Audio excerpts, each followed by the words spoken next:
Innal hamdalillah nahmaduhu wa nasta'inuhu wa nastaghfir wa na'udzu billahi min sururi anfusina wa sayyiati a'malina. May yahdihillahu fala mudilla lahu wa may yudlil fala hadiya lahu. Asyhadu an la ilaha illallah wahdahu la syarika lah wa asyhadu anna Muhammadan abduhu wa rasuluhu alladzi la nabiyya ba'da.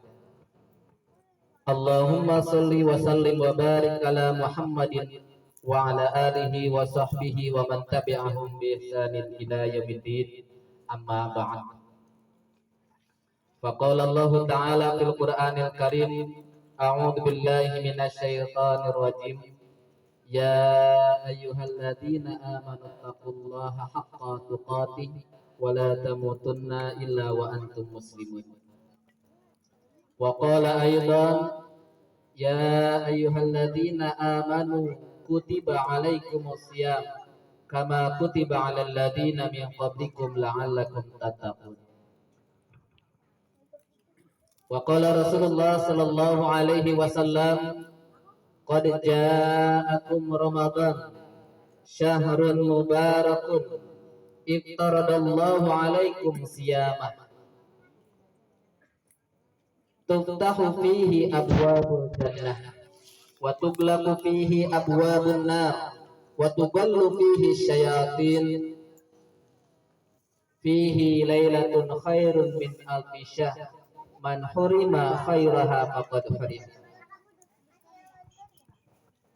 Yang sama-sama kita hormati Bapak Ketua RT 01 RW 30, Bapak, kalau tidak salah dengar, Bapak Fathur Rosidi, Pak. Alhamdulillah benar.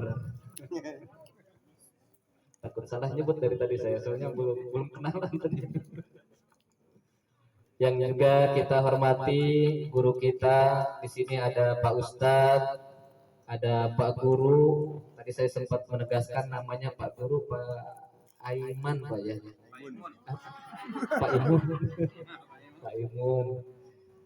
Dan juga para sesepuh, para tokoh, ustadz, ustadzah yang menjadi kuncen di RT 1. Ya. Alhamdulillah biqudratillah, pada kesempatan malam yang berbahagia ini saya ditakdirkan bisa bertemu bersilaturahim dengan warga RT 1 RW 31. Walaupun sebetulnya tidak sering, tapi kadang-kadang saya suka lewat ke sini kalau pulang dari Rainbow. Jalan kaki sama anak-anak. Kadang-kadang anak-anak suka main ayunan dulu. Gimana ayunannya, Pak? Bisa ya di belakang. Alhamdulillah saya ini bukan orang jauh, Pak Bu, tapi saya orang dekat. Saya tinggal di Blok E, di Blok E, tepatnya di RT 7. Kebetulan juga tinggal depan-depanan rumah dengan Pak RT-nya, Pak RT 7. Jadi untuk nyari rumah saya gampang, tinggal tanya rumahnya Pak RT, depannya itu rumah saya. Alhamdulillah saya bisa bersilaturahim. Mudah-mudahan ini menjadi wasilah keberkahan untuk kita semua dan juga menjadi pembangkit semangat dan juga keimanan kita. Ketika kita bertemu dengan saudara-saudara seiman, maka bertambah persaudaraannya, bertambah pula kualitas keimanannya kepada Allah Subhanahu wa taala. Salawat dan salam juga senantiasa pula kita sampaikan kepada baginda Nabi Sallallahu Alaihi Wasallam. Saya diamanahi, ada Pak Misbah kemarin itu sempat bertemu juga di masjid kemarin, subhanallah, Pak Misbah sampai mau berangkat ke sana, Pak ya, ke Al-Fatona, dan mengamanahkan ke saya untuk bersilaturahim di sini dan juga mengisi acara bertajuk Tarhib Ramadan. Tarhib Ramadan. Tarhib apa tarhib, Bu? Ya. Ada yang menyebutnya tarhib pakai H, Pakai H kecil ya kalau pakai tulisan Arab itu, bukan H besar, tapi pakai H kecil. Tarhib. Ada yang menyebutnya targhib pakai ghain, sama saja. Kalau tarhib artinya penyambutan, seperti kita mengucapkan marhaban, penyambutan. Kalau targhib artinya pemberian motivasi. Jangan pakai H besar kalau pakai huruf Arab ya, karena itu maknanya beda. Kalau tarhib pakai H itu artinya ancaman, buat nakut-nakutin. Jadi kita pakainya boleh pakai tarhib, boleh pakai tarhib. Tarhib ini alhamdulillah di Indonesia cukup marak, terutama juga ketika kita mau menyambut Ramadan. Menyambut Ramadan karena ada kesadaran bahwa Ramadan itu nggak main-main. Ramadan itu sesuatu yang istimewa, yang harus kita tangkap secara tepat, yang harus kita peroleh dengan sebaik-baiknya, tidak boleh lepas, maka perlu persiapan yang matang untuk menghadapi Ramadan. Kira-kira kalau nggak ngadain tarhib, jadi nggak Ramadannya? Jadi nggak Ramadannya? Jadi Ramadannya walaupun nggak ada tarhib. Tarhib itu bukan syarat kita masuk ke bulan Ramadan, bukan. Zaman Rasulullah ada tarhib nggak? Nggak ada. Tapi kalau Ramadan datang, Rasulullah biasa memperingatkan sahabatnya. Tadi hadis yang saya bacakan, yang diriwayatkan oleh Imam Ahmad. Qad ja'akum Ramadan, sungguh Ramadan telah datang pada kalian. Syahrul Mubarakun, itu adalah bulan yang penuh berkah. Rasulullah menggarisbawahi itu. Bulan yang penuh berkah, jangan main-main. Ini bukan bulan yang sembarangan. Iftaradallahu alaikum siyamah, di bulan itu kalian diperintahkan puasa oleh Allah. Tuftahu fihi abwabul jannah, pintu-pintu surga semua dibukakan. Dalam hadis lain sampai disebutkan tidak ada satupun pintu surga yang tertutup.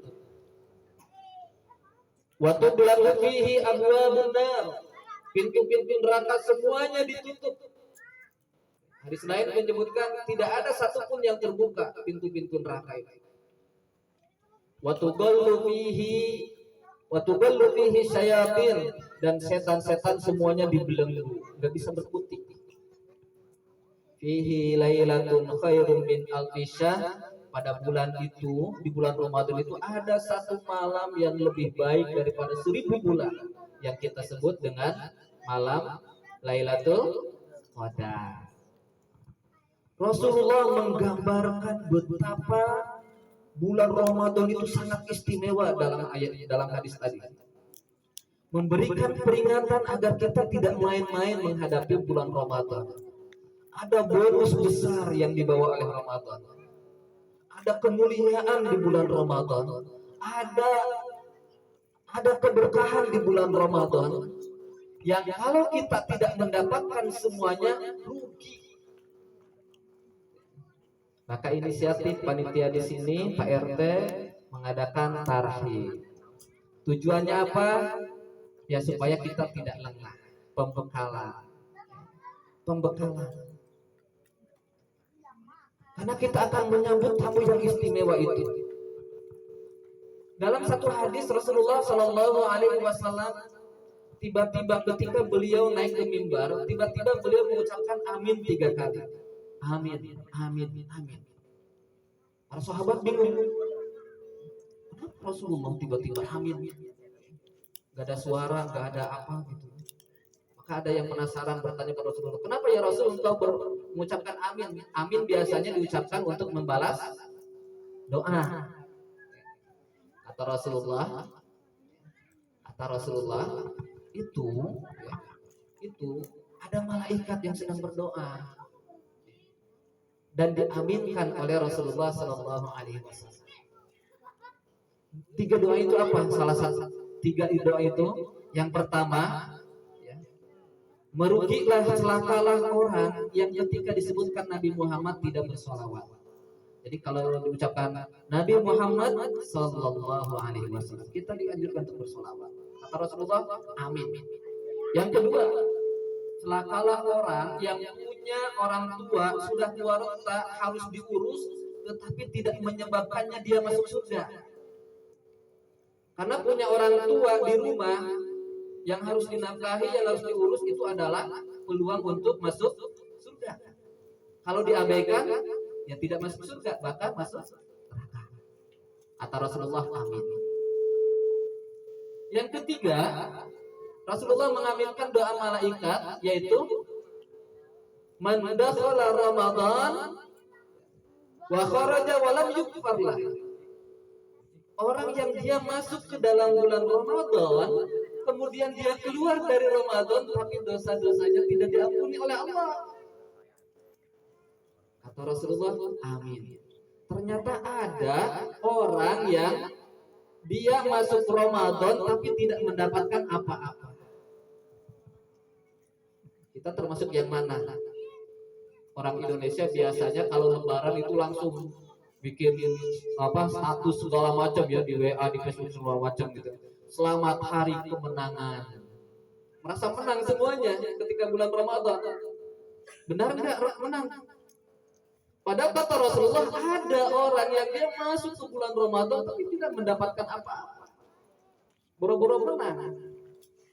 Nah, disinilah kita patut waspada agar Ramadan tidak lewat begitu saja, tetapi seluruh yang dijanjikan oleh Allah, dijanjikan oleh Rasulullah terkait dengan hikmah-hikmah Ramadan, kita dapatkan semuanya. Amin ya rabbal alamin. Saya baru mendengar Pak RT aja yang mengucapkan amin. Ya. Hadirin jamaah rahimani wa rahimakumullah.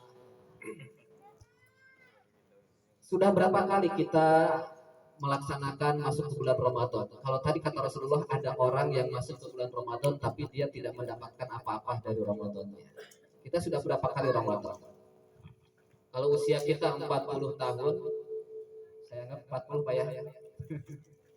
Kalau usia kita 40 tahun dipotong masa balik 15 tahun, berarti kurang lebih 25 kali kita Ramadan. Berarti mestinya kita itu sudah sangat mahir masuk di bulan Ramadan. Sudah nggak perlu lagi tarhib. Udah 25 kali kita keluar masuk bulan Ramadan. Udah tahu mana yang wajib, mana yang sunnah. Sudah tahu mana yang membatalkan. Sudah tahu semuanya. Apakah kita sudah sering 25 kali kita keluar masuk Ramadan? Berarti kita sudah ahli menghadapi bulan Ramadan. Tenang aja, Ramadan cetek. Alhamdulillah tahun kemarin juga 30 hari lulus semuanya, nggak ada yang batal. Sudah berhasil Ramadannya? Belum tentu. Coba cek anak-anak nih tadi yang baca Al-Quran. Tadi baca Al-Quran, pada puasa nggak Ramadannya? Anak-anak TK sekarang itu, 12 anak TK itu udah banyak yang 30 hari lulus semuanya, nggak ada yang batal. Kalau ukurannya selesai 30 hari, sebulan tidak batal, itu berarti kita sama dengan anak TK, anak SD. Kalau ukurannya itu tiap hari kita tidak pernah absen sahur, ya anak-anak juga biasanya nggak absen sahur walaupun susah bangunnya. Kalau ukurannya kita tidak pernah absen terawih, absen nggak Pak terawihnya Pak? Ya anak-anak biasanya lebih rajin lagi terawihnya. Kalau kita kan kadang-kadang seminggu pertama aja semangat, minggu keduanya udah memble. Masjid yang tadinya ramai semakin kemajuan terus gitu. Tinggal aki-aki dan anak-anak biasanya. Ya, ukurannya tidak seperti itu.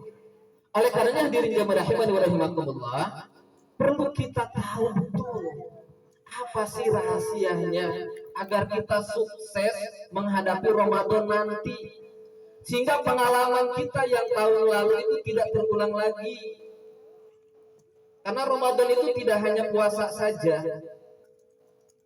Kenapa sih tahun kemarin rasanya kita kalau tilawah saja hari pertama sanggup satu hari 3 juz, hari kedua 2 juz, minggu berikutnya sudah tinggal 1 juz, minggu ketiganya sudah tinggal 1 lembar, minggu keempatnya sudah lupa, nggak pernah ngaji lagi. Tarawih juga sama. Minggu pertama masjid penuh, minggu kedua mulai senggang, minggu ketiga tinggal 5 baris, minggu keempat tinggal 2 baris. Begitu nggak Pak? Saya gitu Pak, begitu Pak ya? Apa sama? Hadirin rahimani wa rahimakumullah. Oleh karenanya kita perlu meneliti dan terus bermuhasabah diri sehingga perjuangan Ramadan kita tahun ini tidak boleh sama dengan yang lalu. Tidak boleh sama dengan yang lalu. Jadi apa saja yang harus kita persiapkan untuk menghadapi Ramadan? Yang pertama tentu saja tadi sudah disebutkan, kita perlu mempersiapkan mental dan keimanan. Kita perlu mempersiapkan mental dan keimanan. Karena itulah modal utama kita mendapatkan keteguhan hati. Kata Allah Subhanahu wa taala, "Yuthabbitullahu alladziina aamanu bil qawli tsabit fil hayati dunya wa fil akhirah." Allah akan meneguhkan jiwa orang-orang yang beriman dengan bil qawli tsabit, dengan kalimat tauhidnya dalam kehidupan dunianya maupun juga dalam kehidupan akhiratnya. Kehidupan dunianya senantiasa berada dalam ketaatan, istiqomah dalam ibadah. Kehidupan akhiratnya di kuburan bisa jawab pertanyaan-pertanyaan malaikat kubur. Dan juga menjalani proses-proses alam akhirat dengan lancar. Yang kedua, ini yang terkait juga dengan tarhib, karena tarhib ini adalah merupakan sarana untuk pembekalan untuk kita semua. Karena rata-rata orang itu gagal di dalam menjalani proses Ramadan adalah karena gagal di dalam mengilmui Ramadan itu. Tidak tahu keutamaan Ramadan itu apa sih? Tadi diantaranya utama Ramadan yang sudah disebutkan di dalam hadis riwayat Ahmad tadi. Tidak tahu sih keutamaan puasa itu apa sih? Sehingga kita puasa seolah-olah rutinitas saja. Ada juga yang puasa gara-gara gak enak sama teman kerja juga sama puasa, gak enak sama tetangga. Puasa tidak hanya karena gak enak, tapi puasa adalah buah dari keimanan kita kepada Allah Subhanahu wa taala. Makanya kata Rasulullah sallallahu alaihi wasallam, "Man shoma ramadhana imanan wa ihtisaban", siapa yang dia melakukan puasa didasari iman dan ihtisab, penuh perhitungan, pengharapan kepada Allah Subhanahu wa taala, ghufirallahu ma taqaddama min dzambi. Oh, puasa yang seperti itu ternyata yang mendapatkan hasil. Puasa yang dilandasi dengan keimanan dan ihtisab, penuh pengharapan kepada Allah Subhanahu wa taala. Ihtisab juga berarti penuh perhitungan.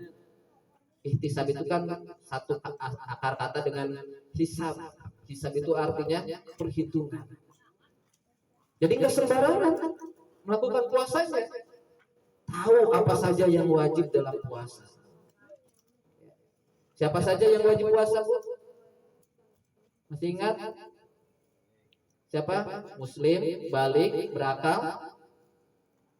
Ya, siapa lagi yang wajib puasa? Mukim. Mukim itu artinya tempat tinggal di kampung halaman, tidak safar. Karena orang safar boleh nggak puasa, tapi wajib ganti. Siapa lagi yang wajib puasa? Orang yang sehat. Orang sakit boleh nggak puasa? Boleh, tapi wajib ganti. Terus para wanita yang tidak sedang haid, karena wanita haid Bukan boleh nggak puasa, haram puasa, tapi wajib ganti. Diilmui itu. Jadi kita tahu. Harus tahu juga tentang pembatal-pembatalnya. Pembatal-pembatalnya ada berapa, Pak? Pembatal-pembatalnya sedikit pembatalnya. Asalkan menghindari makan, menghindari minum, menghindari hubungan suami istri. Cetek ya. Cetek. Akhirnya lulus. Lulus kalau timbang itu dah. Namun yang jarang kita perhatikan, yang jarang kita waspadai adalah selain ada pembatal-pembatal puasa, ada juga perusak-perusak pahala puasa. Ini yang jarang kita perhatikan. Merasa diri sudah puasa kok, dari pagi sampai maghrib, dari subuh sampai maghrib, gak makan, gak minum, gak hubungan suami istri. Tapi apakah perusak-perusak amalannya itu dihindari atau tidak? Kata Rasulullah SAW, "Rubba sha'imin laisa lahu min siyamihi illa al-ju' wal 'atas." Banyak orang yang puasa tetapi tidak mendapatkan apa-apa dari puasanya. Hanya dapat lapar dan dahaga saja. Kalau tidak dapat apa-apa dari puasanya, puasanya sah tidak? Puasanya sah tidak? Sah puasanya. Pahalanya dapat enggak? Enggak dapat. Sah puasa belum tentu dapat pahalanya. Mau pahalanya, mau sah puasanya? Mau dua-duanya. Puasanya sah, tapi juga diterima oleh Allah. Mendapatkan pahala dari Allah Subhanahu wa Ta'ala. Apa saja kira-kira yang bisa memperburuk keadaan puasa kita? Ini harus tahu, ya. Supaya kita di antaranya yang bisa merusak pahala puasa kita.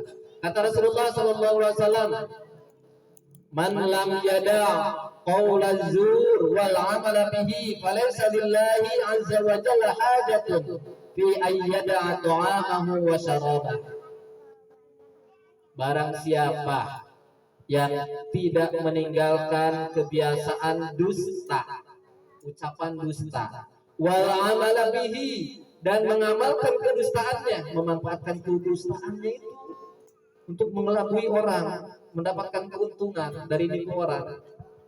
Falaysa lillahi azza wa jalla hajatun fi ayyada ta'amahu wa syarab. Allah tidak butuh puasanya. Berarti nggak dianggap puasanya. Puasanya sah, sah. Puasanya batal enggak. Walaupun kita bohong juga enggak batal.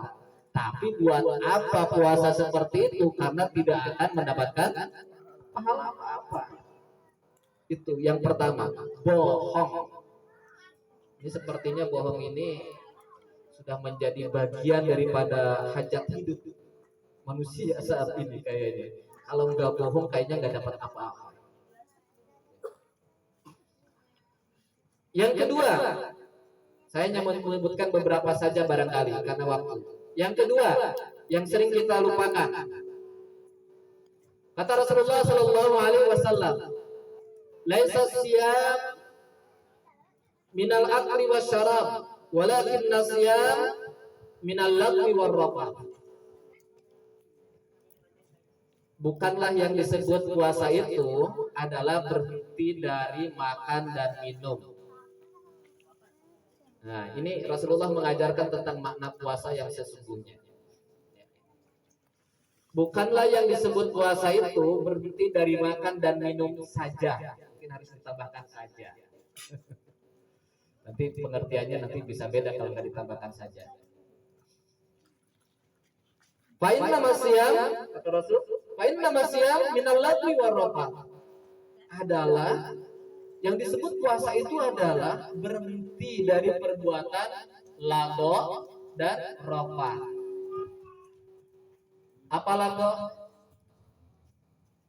Lago itu apa? lagu itu perbuatan sia-sia yang gak ada manfaatnya. Ibu-ibu puasanya sambil ngabuburit nonton. Ikatan Cinta masih belum tamat ibu ya? Belum selesai ya Ikatan Cinta? Ya, biar nggak kerasa katanya. Ini juga nonton TV juga ibadah supaya puasanya tamat sampai maghrib gitu ya. Lagu. Apalagi zaman sekarang kalau anak-anak muda paling sekarang untuk apa ngabuburitnya itu bermain medsos, main TikTok, gitu kan segala macam, main game. Itu termasuk perbuatan lagu.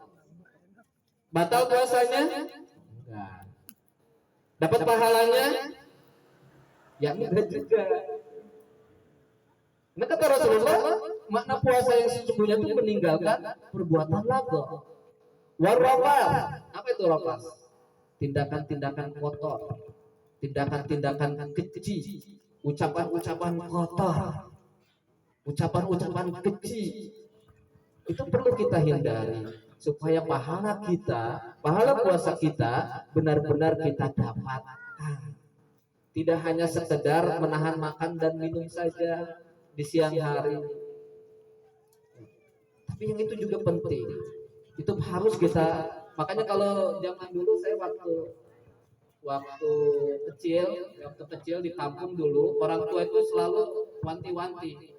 Kalau lagi puasa jangan nonton TV. Nonton TV lagi puasa batal puasanya. Itu kata orang tua dulu. Sempat mikir, masa puasa batal gara-gara nonton TV? Ah enggak nonton aja. Mungkin maksud orang tua zaman dulu itu maksudnya bukan itu, bukan batal puasanya, tapi nggak dapat apa-apa dari puasanya. Nggak dapat apa-apa dari puasanya, buat apa puasa jadinya?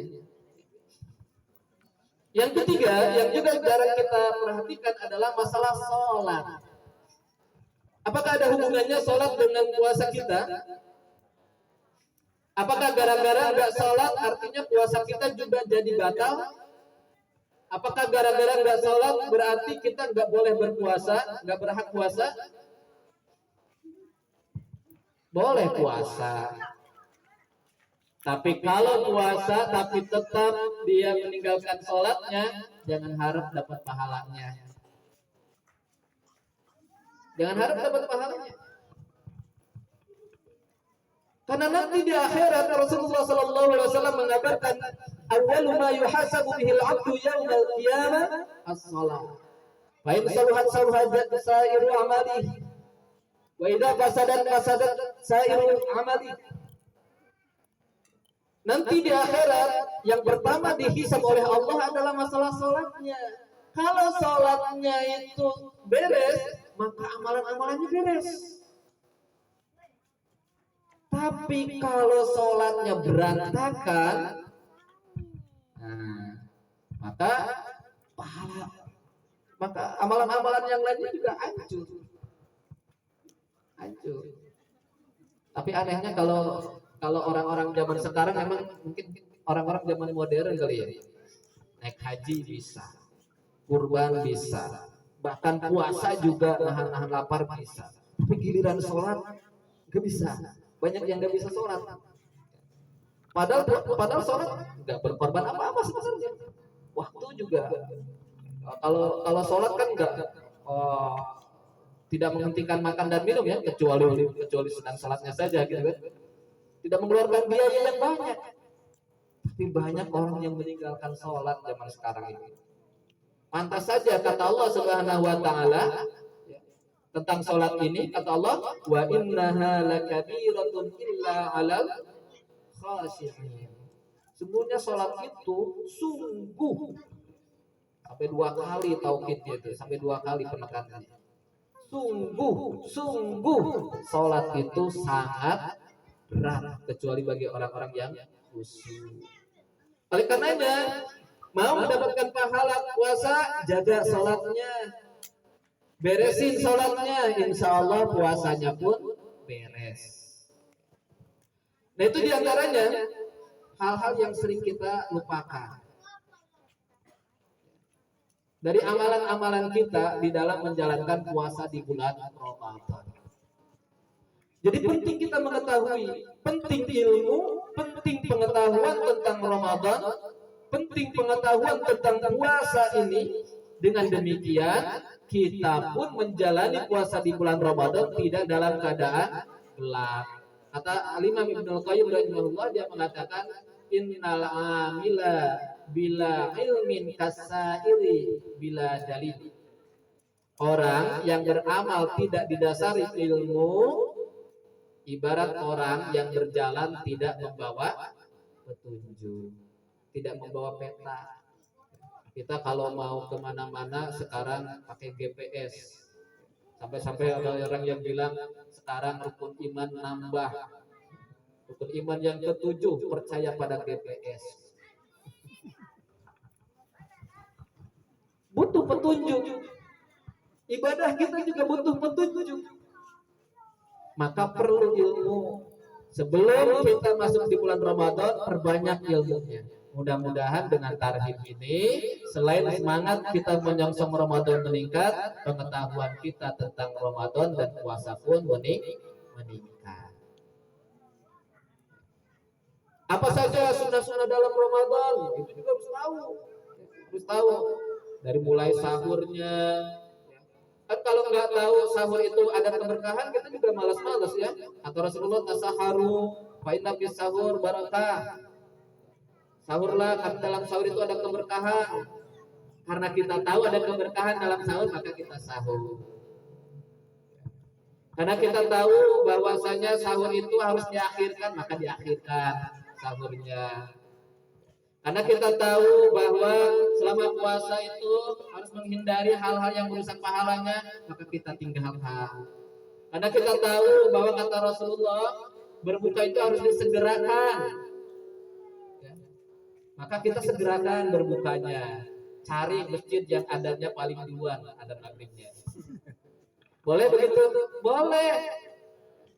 Mentang-mentang sahurnya berdasarkan adzan dari masjid At-Taqwa. Maghribnya nunggu dari At-Taqwa. Padahal yang di dalam masjid itu lagi pada makan dulu.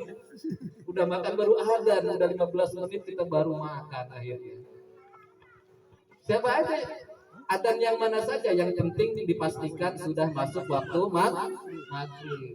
Karena kata Rasulullah sallallahu alaihi wasallam, ma'ajjalun la yajalun nas fi khairin ma'ajjalu fitr. Manusia itu akan senantiasa berada dalam kebaikan selama dia menyegerakan berbuka. Tahu kan itu? Maka kita segerakan. Itu pentingnya ilmu. Pentingnya ilmu. Tarawih. Siapa yang nggak malas tarawih? Malas tarawih. Malas tarawih.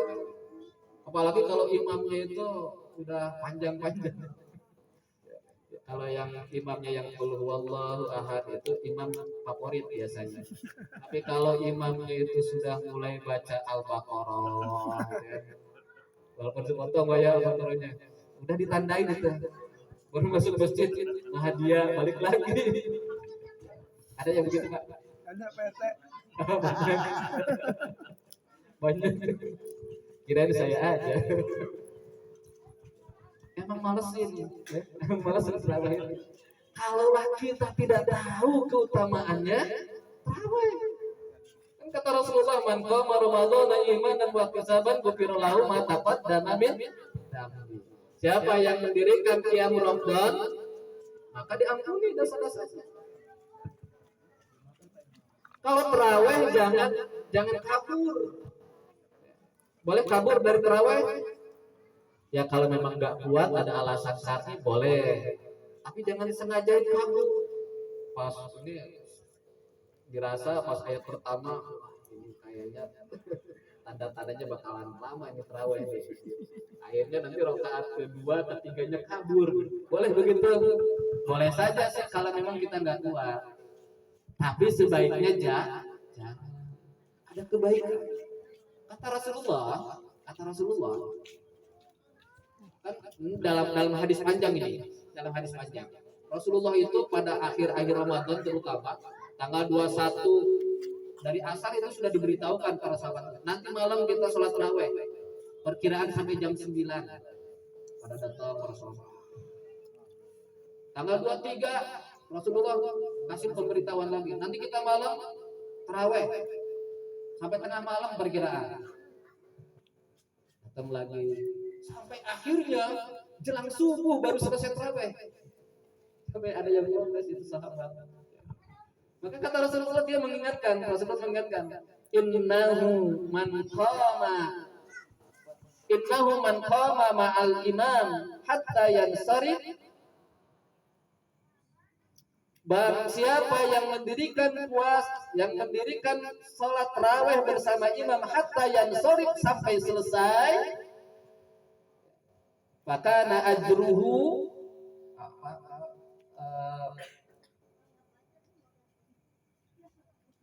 saya lupa lagi redaksinya, tapi bahasanya kurang lebih gini.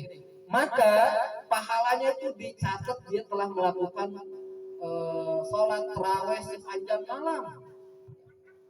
Walaupun imam bacanya qul huwallahu ahad, walaupun 15 menit selesai, asalkan bareng-bareng dengan imam, itu dicatat itu sholat tarawihnya itu dari isya sampai subuh. Kutiba lahu ajru qiyamul lail, kata Rasulullah. Maka dicatat oleh Allah dia melakukan qiyamul Ramadan atau salat tarawih selama 1 malam. Itu keutamaannya, Bu. Makanya jangan kabur dari imam yang agak lama. Jangan kabur. Itu pentingnya ilmu. Nah, namun selain ilmu yang kita butuhkan, selain ilmu, kita sudah tahu keutamaannya sholat tarawih, kita sudah tahu keutamaannya sahur, kita sudah tahu keutamaannya puasa, kita sudah tahu keutamaannya tilawah Al-Quran di bulan Ramadan. Tapi masih juga kadang-kadang kita kalah juga. Kan sudah tahu ya selama ini juga keutamaan tarawih, tapi kita masih kadang-kadang berat gitu. Udah minggu kedua itu kadang-kadang kita bolong sekali. Kalau sudah bolong sekali udah pasti kesana itu banyak yang bolong, bahkan ditinggalkan sama sekali. Tilawah juga sama, baca Al-Quran juga begitu. Kalau sudah sekali absen 1 hari tidak baca Al-Quran, kesana itu pasti digampangin, nyepelein. Makanya harus dawam walaupun hanya sedikit-sedikit. Maka yang kita butuhkan selain ilmu tadi adalah perlunya berlatih. Ibarat orang kalau mau berolahraga tidak pemanasan,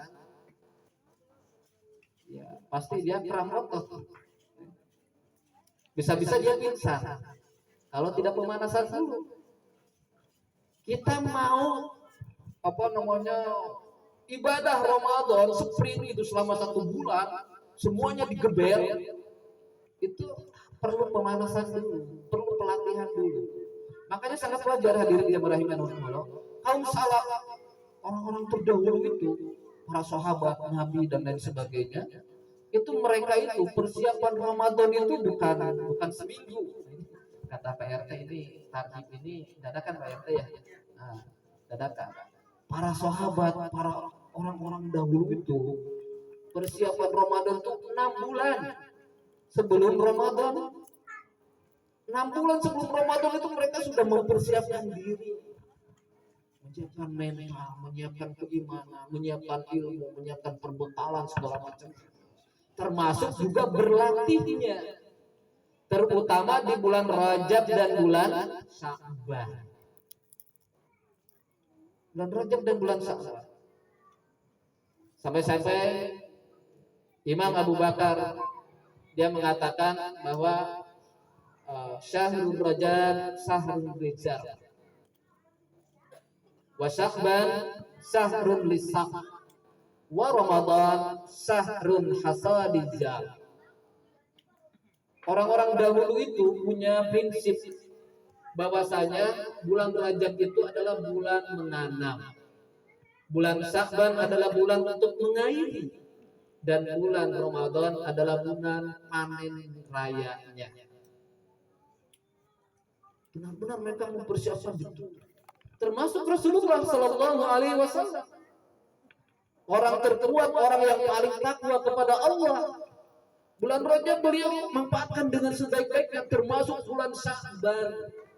Sekarang kita masih bulan Sya'ban ya, tanggal sekarang itu tanggal 22-an ya.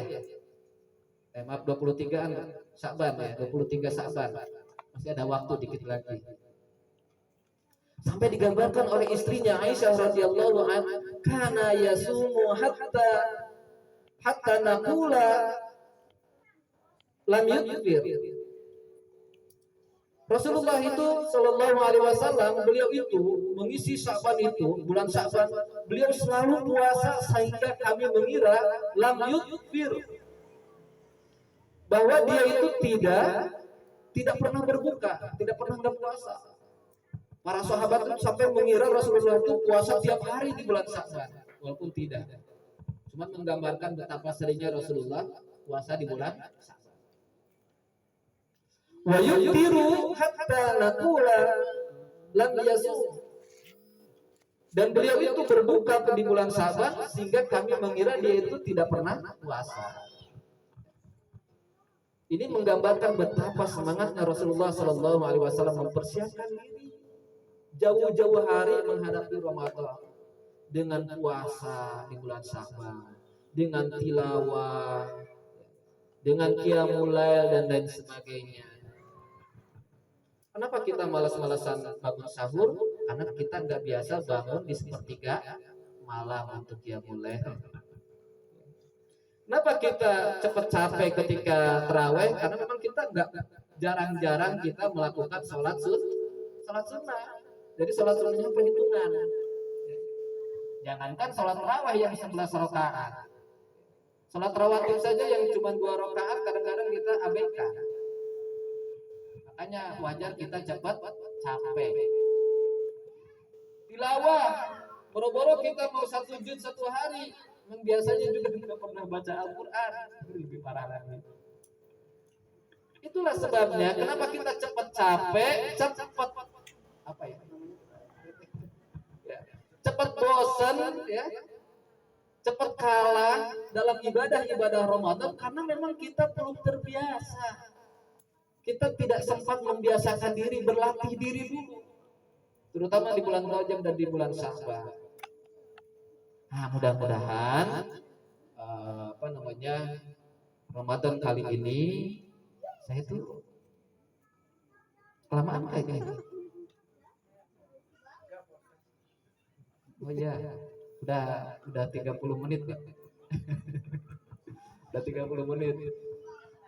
Soalnya beda ya. Kalau duduk nungguin sambil main HP itu nggak berasa sejam 2 jam. Tapi kalau duduk nungguin ceramah walaupun 30 menit udah pegel. Padahal ini saya juga nungguin jamaah juga 30 menit lebih ini. Hadir ini. Kita cukupkan saja Bu ya.